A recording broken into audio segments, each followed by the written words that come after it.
Okay, boys and girls, I'm going to read you the story now, but I did just talk about Jan Brett hiding her favorite animal in the story. I found where she hid the hedgehog. I don't want you searching for the hedgehog the whole story. I just want you to enjoy the story. So when we get to the right page, I will tell you the hedgehog is hiding, and I'll zoom in real close and let you look for it for a minute, and then I'll show you where it is in case you haven't found it. But until we get to that page, just enjoy the story of Goldilocks and the Three Bears, retold and illustrated by Jan Brett.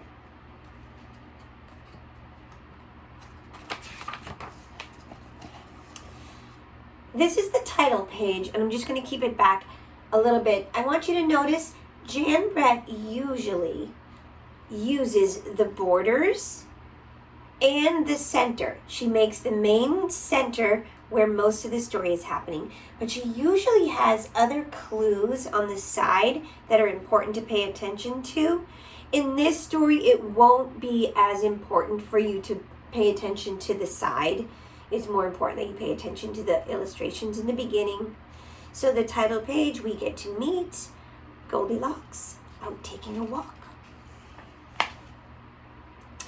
This is just the dedication page, who Jan Brett was thinking about when she wrote the story, for Betty, Sally, Joe, and for Miriam. But it's also where we get to see Goldilocks and the enchanted forest. She's out for a walk, and she sees, right in the middle of the forest, this lovely little home. Let me zoom in first so you can look. Close-up of their house. There's the Three Bears. And I'm going to pull it back and read. Once upon a time, there were 3 bears who lived together in a house of their own in a wood. One of them was a little small wee bear, and one was a middle-sized bear, and the other one was a great, huge bear. That's zooming in on the bear. Enjoying some honey on toast. In the side, you can see the 3 bowls, small, medium, and big. Same on the side, you can see the beds, small, medium, and big. They each had a bowl for their porridge, a little bowl for the little small wee bear, a middle-sized bowl for the middle-sized bear, and a great huge bowl for the great huge bear. And they each had a chair to sit in, a little chair for the little small wee bear, a middle-sized chair for the middle-sized bear, and a great huge chair for the great huge bear. And they each had a bed to sleep in, a little bed for the little small wee bear, a middle-sized bed for the middle-sized bear, and a great huge bed for the great huge bear.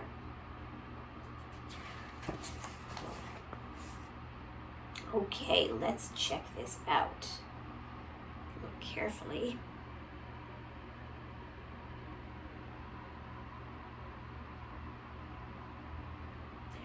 One day, after they had made their porridge for breakfast and poured it into their porridge bowls, they walked out into the woods while the porridge was cooling.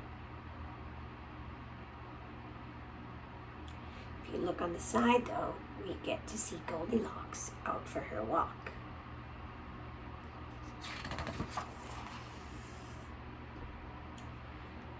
Goldilocks is peeping into the windows.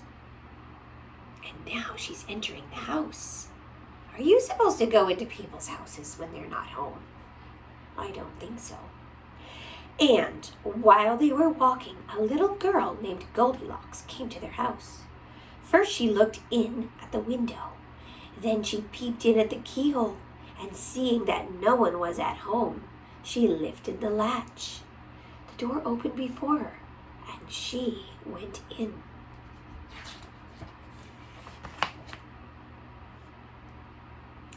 Looks like Baby Bear has found some honey. Looks like Goldilocks has found the porridge. And it looks like they're still out for their walk. How pleased Goldilocks was when she saw the steaming porridge on the table. The sweet smell of the porridge with roasted nuts, honey, and berries filled the room. It was so tempting that Goldilocks set about helping herself. First, she tasted the porridge of the great huge bear, but it was too hot.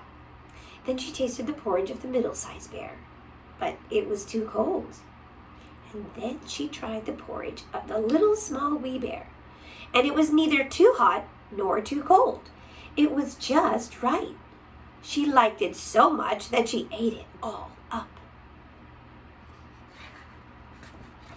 Where's she going next? Yes, the chairs. So there's 3 chairs. That's the biggest chair. That's the medium chair, even though it looks really big. And that's the smallest chair. Then Goldilocks sat down in the chair of the great huge bear, but it was too hard for her. Then she sat down in the chair of the middle-sized bear, but it was too soft for her. And then she sat down in the chair of the little small wee bear, and this chair was neither too hard nor too soft, but just right. So Goldilocks seated herself in it, and there she sat until the bottom of the chair gave way, and down she came plump upon the floor. You know where she's going next? That's the big bear's bed. Big bear's bed. Then Goldilocks went upstairs to the bedroom in which the 3 bears slept. Oh, if you look carefully too, that's the big bear's bed. That's the medium-sized bear's bed. Same colors as her chair. And I can't see the wee bear's bed yet. First, she lay upon the bed of the great huge bear, but that was too high at the head for her. Next, she lay down upon the bed of the middle-sized bear. That one was over here. But that was too high at the foot for her. Then she lay down upon the bed of the little small wee bear, and that was neither too high at the head nor foot, but just right. So she covered herself up comfortably and fell asleep.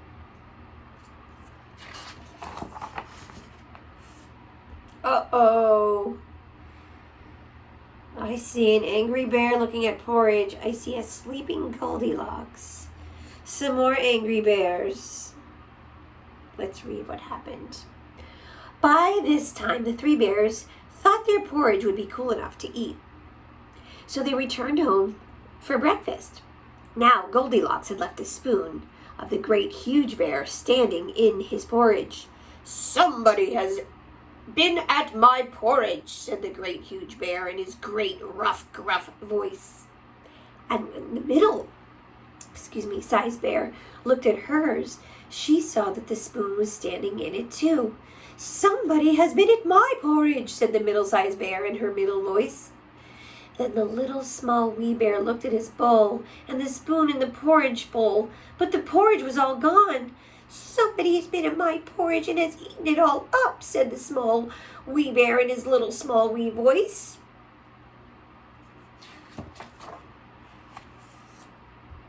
Oh my gosh, he looks furious.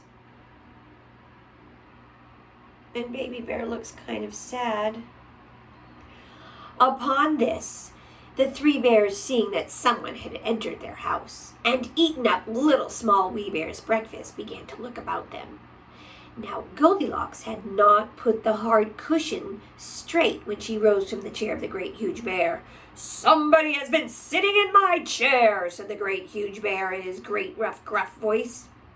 And Goldilocks had crumpled the soft cushion of the middle-sized bear. "Somebody has been sitting in my chair," said the middle-sized bear in her middle voice. And you know what Goldilocks had done to the 3rd chair. "Somebody's been sitting in my chair and has sat the bottom right out of it," said the little small wee bear in his little small wee voice.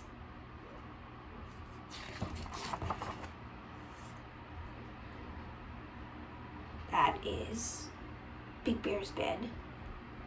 That is medium-sized bed. Then the bears thought it necessary that they should make a further search, so they went upstairs to their bedroom. Now Goldilocks had pulled the pillow of the great huge bear out of its place. "Somebody has been lying in my bed," said the great huge bear in his great rough gruff voice.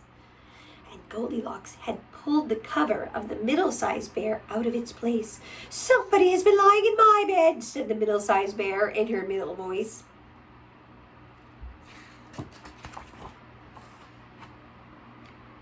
And there was Goldilocks, right? She's sleeping in Baby Bear's bed.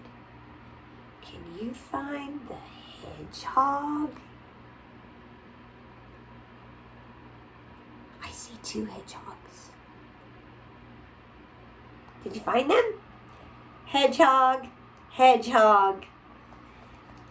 And then the little small wee bear came to look at his bed. There was Goldilocks, sleeping peacefully, her long, shiny braids spread across the pillow. Little small wee bear just stared at her for a moment and didn't say anything.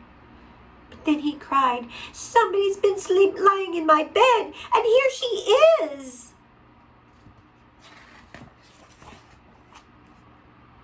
Oh my! Imagine if you were little Goldilocks and you woke up and 3 bears were right in your face.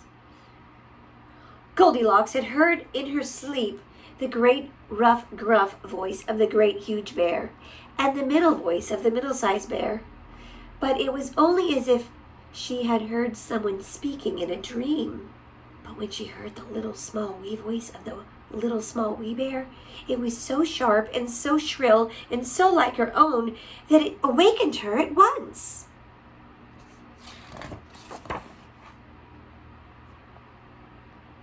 She does look frightened, and she's running out the door. Up she started, and when she saw the 3 bears on one side of the bed, she tumbled herself off the other and ran to the window. Out Goldilocks jumped and ran away as fast as she could run, not looking behind her until she was very far away.